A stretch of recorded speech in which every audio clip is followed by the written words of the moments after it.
नमस्कार, बहुत स्वागत है आपका IND24 के खास कार्यक्रम में और मैं हूं आपके साथ प्रशंसा।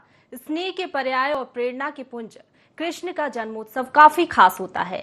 भाद्रपद माह के कृष्ण पक्ष की अष्टमी तिथि को श्री कृष्ण जन्माष्टमी का त्योहार मनाया जाता है।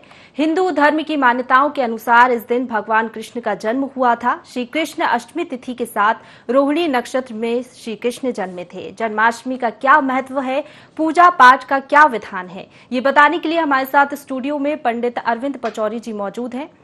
बहुत स्वागत है पंडित जी आपका।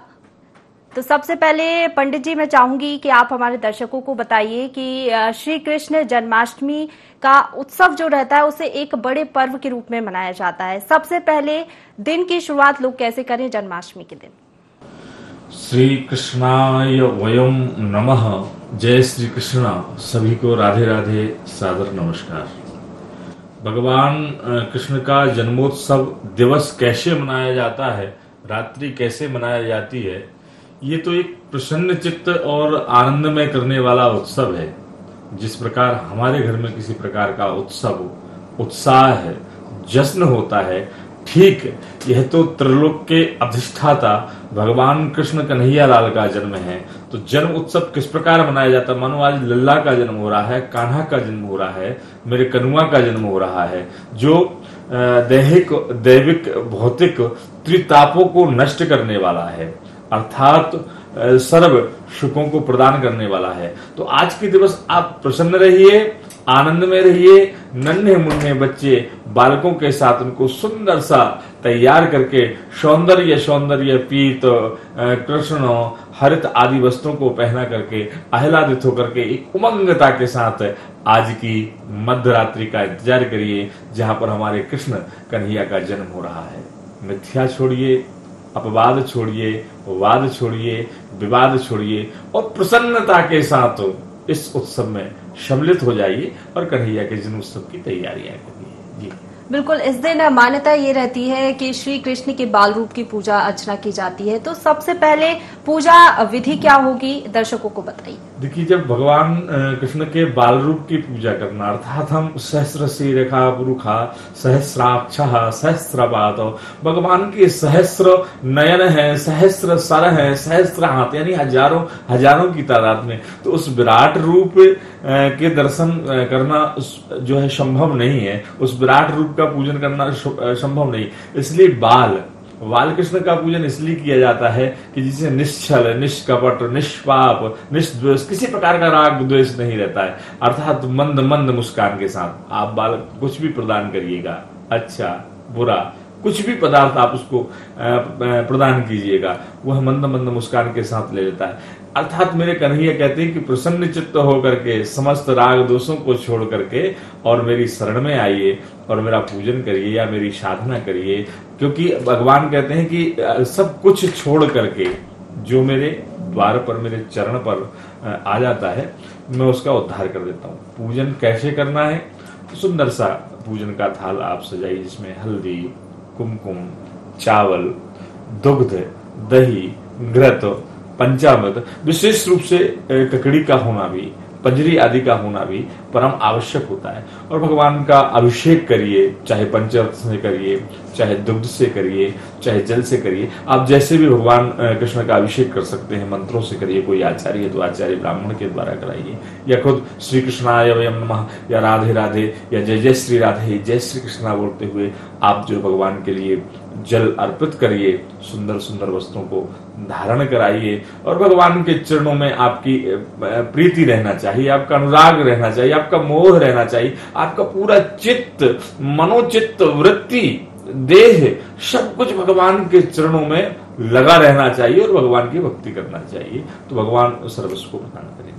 तो पंडित जी, इस दिन का विशेष महत्व होता है, व्रत रखने का भी विशेष महत्व होता है। व्रत किस तरीके से रखा जाए, और अगर व्रत पारण की बात करें तो व्रत पारण किस तरीके से करना चाहिए? देखिए, व्रत जो रखा जाता है तो व्रत में तो आप जिस स्तर से रख सकते हैं, जो आप संभव है, अगर स्वस्थ हैं, तंदुरुस्त हैं, मस्त हैं, आनंद में हैं, युवावस्था में हैं, तो आप व्रत रखिए। चाहे जल का भी परित्याग कर दीजिए, दुग्ध का भी परित्याग कर दीजिए, या फल फ्रूट्स या कुछ फलाहार लेकर के भी आप व्रत रख सकते हैं। तो व्रत के तो अनेक विधान हैं, अनेक विधाएं हैं, लेकिन पूजन कैसे किया जाता है तो शाश्वत भाव से होकर के, निश्चिंत होकर के, सारे कामों की चिंता का परित्याग करके भगवान के चरणों में समर्पित कर दीजिए अपनी चिंताओं को, अपनी व्यथाओं को, अपने दुख को, दर्द को, और भगवान का जो है पूजन करिए। व्रत कब पारायण किया जाता है, व्रत कब छोड़ा जाता है, यह एक महत्वपूर्ण और विचारणीय बात है। तो जब अष्टमी तिथि का समापन हो जाए या कह सकते हैं कि रोहिणी नक्षत्र का समापन हो जाए तब करना चाहिए, परंतु यह रात्रिकालीन व्रत विशेष होता है, तो इसमें रात्रिकालीन जागरण किया जाता है, अर्थात रात्रिकालीन संकीर्तन करना चाहिए, भगवान का पूजन करने के उपरांत कुछ प्रसाद को ग्रहण करना चाहिए, और प्रातः होते ही प्रसन्ना जी आप इस व्रत का पारायण कर सकते हैं, इसमें किसी प्रकार का कोई द्वेष नहीं है। बिल्कुल, जन्माष्टमी पर रात्रि पूजन का विशेष महत्व होता है, तो ऐसा क्यों कि रात्रि में ही भगवान कृष्ण की पूजा अर्चना की जाती है, इसका क्या महत्व है हमारे दर्शकों को बताइए। देखिए, भादों की रैन घड़ी पे घड़ी उपजे रघुनंदन कहन खिलैया, भगवान राघवेंद्र सरकार यानी भगवान राघव जी राम जी का जन्म दोपहर के मध्यकाल में हुआ था। नवमी तिथि मधुमास पुनीता, भगवान राम का जन्म चैत्र मास के शुक्ल पक्ष की नवमी तिथि को दोपहर के 12 बजे हुआ था, और भगवान कृष्ण का जन्म भाद्रपद यानी कि भादों का महीना कृष्ण जन्म अष्टमी यानी कि कृष्ण अष्टमी को रात्रि मध्यकालीन हुआ था, यानी रात्रि के 12 बजे हुआ था, जब वसुदेव देवकी के यहाँ जो है कंस के कारागार में पड़े हुए हैं और बेड़ियां आदि पड़ी हुई, हथकड़ियां आदि पड़ी हुई हैं, जकड़े हुए हैं, और भगवान की प्रार्थना की थी, भगवान से साधना की थी। तो एक यह भी भाव है, दूसरा भाव है कि एक बार चंद्र नाराज हो जाते हैं कि प्रभु आपने हम पर कृपा नहीं की, तो भगवान ने त्रेता में जो है दोपहर में जन्म लिया, दिन में जन्म लिया, भगवान सूर्य को प्रसन्न किया, और यह चंद्रवंश यदुवंश से हस्तक्षेप करते हैं, तो रात्रिकालीन कहा कि ठीक है चंद्रमा आपको प्रसन्न करने के लिए हम द्वापर में जन्म लेंगे, तो भगवान ने जो है चंद्रदेव को प्रसन्न करने के लिए रात्रि के मध्यकालीन जन्म लिया था। तो ये भगवान की कथाएं हैं, भगवान की लीलाएं हैं, भिन्न भिन्न लीलाएं, भगवान ने तो लीलाएं की हैं। कहते हैं कि जब समस्त मोह माया जो है विचरण करती है, सो जाती है, शयन करती है, अर्थात मानव जब शयन करता है तब भगवान अपना प्रादुर्भाव लेते हैं, अपना भगवान का प्रकाट होता है। तो यह भी है कि भगवान का जन्म जो भाद्रपद की कृष्ण यानी कृष्ण पक्ष की अष्टमी को हुआ है मध्यकालीन, तो भगवान उस समय बहुत सुंदर और सुहावना जो है मौसम है, मध्यकालीन है, ठंडी ठंडी लहर चल रही है, चारों तरफ मंगल ही मंगल, हरियाली छाई हुई है, और भगवान ने जो है वसुदेव देवकी के यहाँ जन्म लिया। तो मध्यकालीन का तो यही है कि क्योंकि भगवान का जन्म मध्यकालीन हुआ, तो जब जन्म होगा तभी उत्सव मनाया जाएगा, तो ये उत्सव का विषय है, उसी समय भगवान का जन्म उत्सव मनाया जाता है। बिल्कुल, और बाल गोपाल को हर कोई इस दिन प्रसन्न करना चाहता है। अगर भोग की बात की जाए तो भोग किस तरीके से भगवान को अर्पित किया जाता है, और जो धनी की पंजरी बनाने का विशेष उसमें रहता है कि इसका भोग भगवान को लगाया जाता है, तो इसका क्या महत्व है? देखिए, ये थोड़ा सा शीत का समय होता है, तो पंजरी जो होती है वह भी ठंडक होती है, लेकिन जब वह सिक जाती है तो वह गर्म हो जाती है। अर्थात जब किसी माता के यहाँ बालक का जन्म होता है तो उस समय इस प्रकार की कुछ विधाएं होती हैं हमारे जो है क्रिया में, गृहस्थ आश्रम में। तो ठीक भगवान के साथ उसी प्रकार का व्यवहार किया जाता है कि कन्हैया का जन्म हुआ है तो सुंदर सा स्नान कराया जाए, तो भगवान को स्नान कराया जाता है, प्रसन्न आनंद में उत्साह के साथ जय जयकार लगाए जाते हैं। भगवान को फिर शुद्ध और पवित्र करने के लिए एक और विधान है कि ककड़ी, आपने देखा होगा कि पर्दा लगाने के बाद उस ककड़ी को काटा जाता है, तो हमारे यहाँ कहते हैं नरे का काटना जैसे बोलते हैं। तो भगवान का जन्म हो गया, अब हम नरे को काट रहे हैं, जो नाभि से निकलता है उसे काटने का विधान भी बताया हमारे शास्त्रों में, इसमें पूजन का विधान भी है। तो वह क्रिया भी हमारे जो गृहस्थ में जो संत हैं, जो गृहस्थ में रहते हैं, वो भगवान की ठीक वैसे ही जैसे उनके यहाँ बालक का जन्म होता है उस समय जितनी क्रिया होती है ठीक वैसे ही। तो भगवान को मक्खन मिश्री आदि का भोग विशेष रूप से लगाया जाता है। तदुपरांत तो घृत आदि से स्नान कराने के बाद, पंचामृत से स्नान कराने के बाद तुलसी दल भी अर्पित किया जाता है। फिर सुंदर पंजरी का, मिश्री का, मक्खन का भोग भगवान के लिए अर्पित करिए, भगवान प्रसन्न हो जाते हैं। भगवान तो जो है भावना से प्रसन्न होते हैं। आपके भाव कितने पवित्र हैं, आपके भाव में कितनी शुचिता है, भगवान प्रसन्न हो जाते हैं। आप भगवान को जितना भी अर्पण करें सब कुछ उन्हीं का दिया हुआ। बिल्कुल पंडित जी, एक बात ये भी कही जाती है कि जब प्रसाद हम भगवान को चढ़ाते हैं तो तुलसी तभी डालनी चाहिए जब हम भगवान को प्रसाद अर्पण करने वाले होते हैं। कहते हैं कि अगर पहले से तुलसी डालकर रखते हैं तो भोग पहले से जूठा हो जाता है, ऐसी कुछ भी मान्यताएं हैं? भगवान को तुलसी अति प्रिय है, भगवान जो लड्डू गोपाल होते हैं, जो सालग्राम होते हैं, उनके समक्ष अगर तुलसी नहीं रहती है तो भगवान एक क्षण भी वहाँ पर विराजते नहीं हैं, क्योंकि तुलसी बहुत ही प्रिय है। इसकी विशेष और बहुत वृहद कथाएं हैं, लेकिन यह व्यक्ति का भाव रहता है कि जब भगवान के लिए भोग लेकर के जाता है तो तुलसी दल उसके पास उस पात्र में होना परम आवश्यक होता है। भोग लगाने के पूर्व में भी आप लगा सकते हैं, इसमें दिग्भ्रत होने की आवश्यकता नहीं है। और तदुपरांत यानी कि भोग लगाने के बाद भी आप अर्पण कर सकते हैं, दल के रूप में, तुलसी दल के रूप में, पत्र के रूप में भी आप अर्पण कर सकते हैं। वह एक भाव होगा कि मैंने भोग लगा दिया, अब तुलसी दल अर्पित कर दिया, अर्थात भगवान ने प्राप्त कर लिया, भगवान ने उस भोजन को ले लिया। दूसरा एक भाव और होता है कि जो लोग पारायण करते हैं यानी व्रत को खोलते हैं, उस समय तुलसी दल का स्पर्श कर लेते हैं, अपनी जिह्वा पर रख लेते हैं।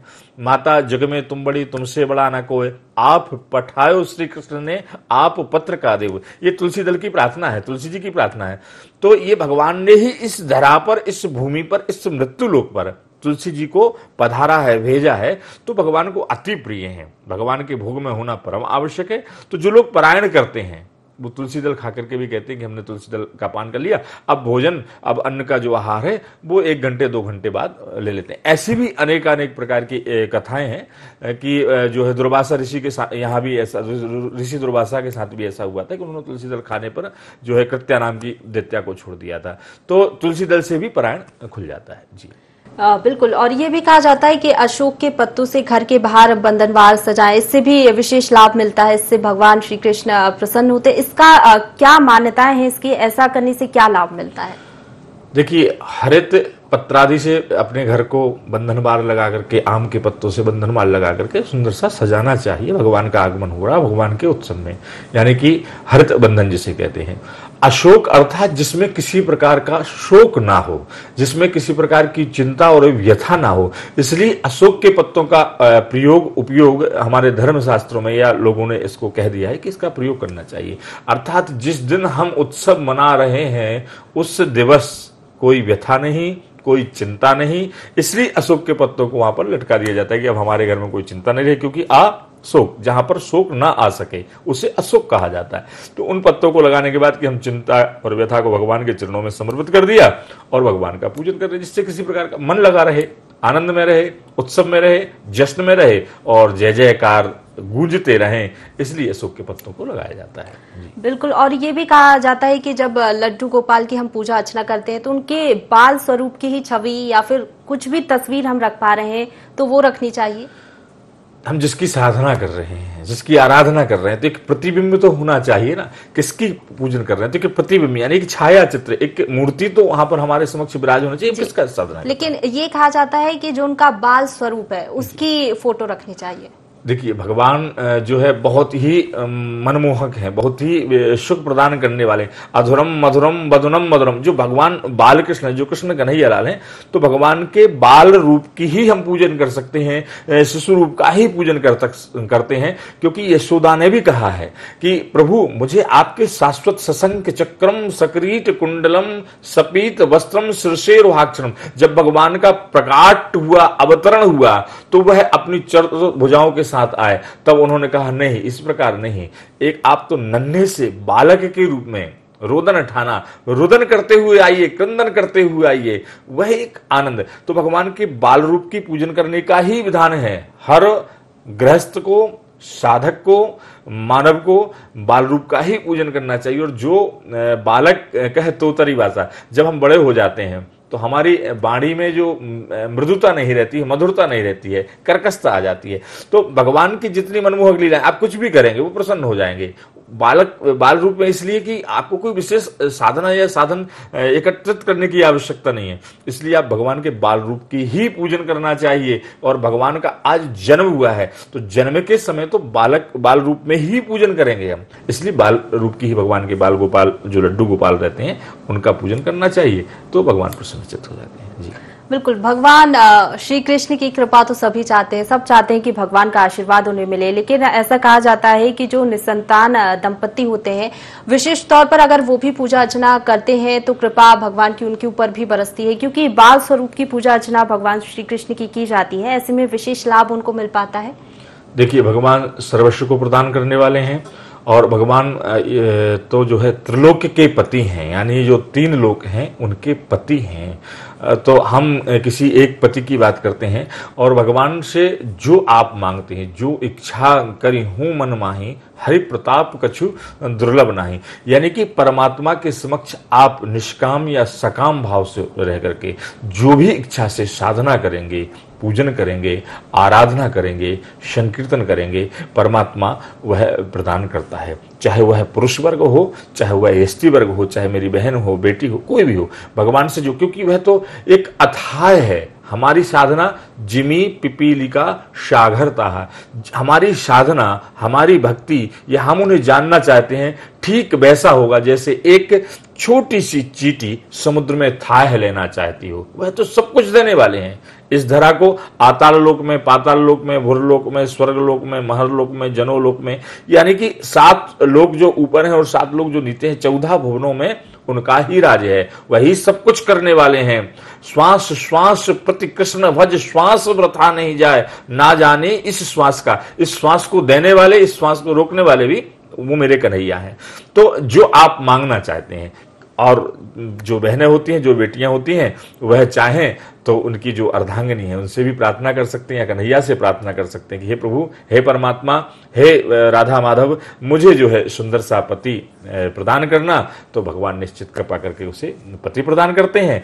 और अगर लक्ष्मी के रूप में हमारे भाई बंधु मित्र इष्ट अगर मांगना चाहते हैं कि हमें लक्ष्मी सी सुंदर नारी प्रदान करना, तो निश्चित उन्हें सुंदर सुकन्या परमात्मा दिलाते हैं। उसके घर में मंगल पीत मंगलकारी होते हैं, हृद्रादि वंदन होते हैं, और वंदन बार वदना प्रारंभ हो जाते हैं। तो भगवान तो सब कुछ देने वाले हैं, इसलिए आप जैसे जिस भाव से पूजन करेंगे, भगवान उस भाव से आपको देंगे। बिल्कुल पंडित जी, ये तो आपने काफी अच्छी बात कही है। अगर छात्रों की बात की जाए तो उनके लिए क्या विशेष आप बताना चाहेंगे? इसके साथ ही कुछ लोग ऐसे होते हैं जिनका व्यापार ठप होता है, या फिर उनको किसी भी पूजन अर्चना का लाभ नहीं मिल पाता या सफलता नहीं मिल पाती, तो ऐसे लोगों के लिए क्या बताना चाहेंगे आप? कुशाग्र बुद्धि को प्रदान करने वाले हमारे कन्हैया हैं, बुद्धि के दाता हमारे कन्हैया हैं। ऐसे जातकों को, ऐसे बालकों को सुंदर सा मक्खन मिश्री का भगवान को भोग लगाना चाहिए, तुलसी दल अर्पण करना चाहिए, सहस्रार्चन तुलसी दल से करना चाहिए, आप पुष्पों से शतार्चन करना चाहिए। अर्चन अर्थात आप चावल तंदुल से भी भगवान का अर्चन कर सकते हैं, 108 नामों से या सहस्र नामों से। निश्चित आपको कुशाग्रता, तीव्र यशस्वी बुद्धि भगवान परमात्मा बाल गोपाल कृष्ण कन्हैया लाल देंगे, और उन्मत्त होकर के, आनंद में होकर, उमंगता के साथ, आह्लादित होकर के, प्रफुल्लता के साथ, प्रसन्न चित्त होकर के जो है जय श्री कृष्णा या जय कन्हैया लाल की, हत्ती घोड़ा पाल की, जय कन्हैया लाल की आदि आदि के नारे लगाते हुए यह भाव करें कि हे कन्हैया, जैसी प्रखर बुद्धि आपकी है, चाहे कौरवों का क्षेत्र हो, चाहे कंस का क्षेत्र हो, चाहे पांडवों का क्षेत्र हो, हर नीति और रणनीति और राजनीति में आपने प्रबलता से, बड़े ही सहज और सरलता से, सुगमता से उन दुर्गम स्थितियों को पार किया है और अर्जुन को पार लगाया है। तो आप तो पालनहार हैं, आप तो बुद्धि के दाता हैं। आपकी जिस प्रकार बुद्धि तीव्र गति से चलती है, मेरे कन्हैया की बुद्धि जिस गति से चलती है उस, क्योंकि चंचलम ही मन, कृष्ण ने कहा है कि चंचलम ही मना कृष्णा, हे अर्जुन, तू मन बहुत चंचल होता है, तू व्यथित और चिंतित ना हो, तुझे जितना चाहिए, जितनी आवश्यकता है वह बुद्धि मैं प्रदान कर रहा हूं। ठीक ऐसे ही अगर आप कुशाग्र बुद्धि चाहते हैं तो मेरे कन्हैया से मांग करके तो देखिए, मनोवांछित फल को प्रदान करने वाले हैं। दूसरा, व्यापार क्षेत्र में अगर आप हैं तो आप भगवान से कहिए कि मेरी समस्त बाधाओं को, समस्त अनिष्ट को नाश करिए। और आप तो लक्ष्मीपति हैं, भुवनपति तो है ही, पर लक्ष्मीपति हैं, और लक्ष्मी के पास क्या होता है? अष्ट सिद्धि नवनिधि भगवान कृष्ण के पास, क्योंकि उनकी अर्धांगिनी है, तो वो सब कुछ देने वाले हैं। तो आप जो रोजगार, स्वरोजगार, व्यापार, बिजनेस, सर्विस जो मांगेंगे, कन्हैया सहजता में प्रदान करते हैं। बस आपके भावों की प्रबलता होना चाहिए, और भाव अगर प्रबल हैं, भाव अगर श्रेष्ठ हैं, ज्येष्ठ हैं, यानी कि पत्रम पुष्पम फलम तोयम, हे कन्हैया मेरे समक्ष कुछ नहीं है, लेकिन शब्द रूपी पुष्प मैं तुझे अर्पण कर रहा हूं, देह रूपी फल तुझे मैं अर्पण कर रहा हूं, और अश्रु रूपी रुदन क्रुदन करते हुए जल अर्पण कर रहा हूं। जब इस भाव से आप जाएंगे तब आपके ऊपर देखिए कन्हैया कैसी कृपा करते हैं। बिल्कुल। और कहते हैं कि भगवान श्री कृष्ण को इस दिन अभिषेक कर उसके बाद सुंदर से पोशाक पहनाए जाते हैं, उसके बाद झूला झुलाने का भी विधान रहता है उनका। बिल्कुल, एक छोटा सा नन्हा सा कन्हैया है, कहा है कि जैसा दुलार आप कर सकते हैं। देखिए, आप सुंदर स्नान करते हैं, स्नान करने के बाद आप भी चाहते हैं कितने अच्छे से अच्छा सज सकें हम, कितना अच्छे से अच्छा सुंदर दिख सकें। तो वही भाव होना चाहिए। जिस प्रकार आप सुंदर स्नान करते हैं, सुंदर श्रृंगार करते हैं, तदुपरांत कांच दर्पण को देखते हैं, निहारते हैं, तो ठीक उसी प्रकार आप भगवान को भी दर्पण दिखाएं, भगवान को भी चंदन लगाएं और सारा दर्पण देखें। देखिए कि नहीं, आप कितने सुंदर और सुशील लग रहे हैं, कितने क्योंकि अधुरम मधुरम वदनम, भगवान का बोलना, भगवान का चलना, तू टेढ़ो टेढ़ी नगरिया, भगवान सदा सर्वदा टेढ़े रहने वाले हैं। तो छोटा सा जो बालक होता है तो कभी पैर के अंगूठे को, कभी हाथ को मुंह में डालता है और कभी भी सीधा नहीं रहता है। तो भगवान को पालने में डालने के बाद फिर पलना झुलाना चाहिए, लोरी गाना चाहिए। जैसे भगवान को रिझा सकती है, तो भगवान की भक्ति का रिझाने का भाव है। आप मीरा की भक्ति देखिए, आप संतों की भक्ति देखिए, स्वामी चैतन्य जी महाराज की भक्ति देखिए, ये तो भक्ति है। भगवान को कैसे प्रसन्न कर सकते हैं, चाहे राधा की हो, चाहे रुक्मिणी की हो, चाहे देवकी की हो, चाहे वसुदेव की हो, या ब्रज की समस्त गोपियों की हो, आप उनकी भक्ति को देखिए। और भक्त जब भक्ति में लीन हो जाता है तो वह इस धरा के, इस संसार के सारी मोह माया को छूट जाता है और भगवान पति परमेश्वर के रूप में उसे प्राप्त हो जाते हैं। भगवान सर्वस्व प्रदान करने के रूप में उसे प्राप्त हो जाते हैं। बिल्कुल पंडित जी, पूजा अर्चना की बात की जाए तो पूजा अर्चना का भी कोई शुभ मुहूर्त होता है? मध्यकालीन भगवान का जन्म हुआ है 12 बजे, निश्चित आप रात्रि 12 बजे इससे पहले भगवान का संकीर्तन करिए कि भगवान आ रहे हैं, तो स्वागतम कृष्णो सुस्वागतम कृष्णो ऐसा आप कहिए और सुंदर से जयकारा लगाइए और सुंदर मुद्रा में बैठ करके, जैसे ही ठीक मध्य रात्रि जो है 12 बजते हैं और भगवान का जन्मोत्सव मनाइए। तदुपरांत भगवान की जो बाल मनोहर जो मूर्तियां हैं आपके पास, आप उनको जयकारा लगाते वहां से वस्त्र हटाइए, जो आच्छादित कर दिया, जो ढक कर रखा उन्हें हटा दीजिए और भगवान को स्नान कराइए, यानी कि सूतक से शुद्धि में लाइए। तदुपरांत जितना आप जश्न, उत्सव, फल, प्रसाद, केला, मेवा जो भी आप चढ़ा सकते हैं, जैसे उत्सव मना सकते हैं, और तो उसके बाद चाहे तो आप अपना व्रत भी खोल सकते हैं उस प्रसाद को खा करके। पर प्रसन्न में हो जाइए, भगवान में डूब जाइए, भक्ति में डूब जाइए, भगवान आप पर प्रसन्न। बिल्कुल पंडित जी, ये तो व्रत की बात हो गई। जो लोग व्रत नहीं रख पाते उनके लिए क्या विशेष आप जानकारी देना चाहेंगे? एक ही बात कहना चाहूंगा कि ऐसे लोगों को व्रत रखने की आवश्यकता नहीं है। वो जो उनके ऊपर व्यथा है, जो चिंता में डूबे रहते हैं, या किसी प्रकार का झूठ, छल, क्योंकि भगवान को कहते हैं सत्य चित आनंद, सत्य बोलने वाले भगवान के लिए प्रसन्न। सच्चिदानंद रूपायो पुष्पोत्पत्त्यादि हेतुवे, सत्य यानी सत्य बोलना चाहिए। आज का मानव हर बात में, हर क्षण, हर सेकंड में झूठ बोलता है। कभी किसी ने फोन किया, कहाँ है, घर पर बैठा हुआ, रास्ते में हूं। तो ये एक व्यक्ति सत्य बोलना प्रारंभ कर दे, झूठ का परित्याग कर दे, पहला एक श्रेष्ठ व्रत हो गया। चित्त यानी कि भगवान में प्रीति होना चाहिए, मानव पर विश्वास होना चाहिए, एक दूसरे का परस्पर सम्मान होना चाहिए। और आनंद, किसी भी स्थिति में, कन्हैया कहते हैं किसी भी स्थिति में दुख है तो निश्चित सुख होगा, जैसे रात है तो निश्चित प्रातः होगा। तो सुख दुख आदि जो चलता रहता है तो कभी व्यथित नहीं होना चाहिए। हर दशा में, हर परिस्थिति में प्रसन्न रहना व्यक्ति को, मानव को आना चाहिए। यह दृढ़ संकल्प अगर ले लेता है तो उसे किसी प्रकार के व्रत और साधना करने की आवश्यकता नहीं है। कन्हैया, मेरे कान्हा, मेरे लड्डू गोपाल स्वतः उस पर प्रसन्न हो जाते हैं और उसकी समस्त मनोकामनाओं को पूर्ण करते हैं। बिल्कुल पंडित जी, तो बहुत शुक्रिया आपका हमारे साथ जुड़ने के लिए और आपने जो तमाम जानकारी हमारे दर्शकों को दी है। उम्मीद है कि ये जानकारी हमारे दर्शकों के काम आएगी और कहीं ना कहीं वो इस जानकारी से भगवान श्री कृष्ण को प्रसन्न करेंगे। तो कृष्ण जन्माष्टमी में क्या क्या करें, इसे लेकर तमाम जानकारी हमें पंडित अरविंद पचौरी जी ने दी। इस साल जन्माष्टमी पर खास योग का सहयोग बन रहा है जो इस दिन का महत्व बढ़ा रहा है। इसी के साथ हमारे खास कार्यक्रम में इतना ही। आप सभी को कृष्ण जन्माष्टमी की बहुत बहुत शुभकामनाएं।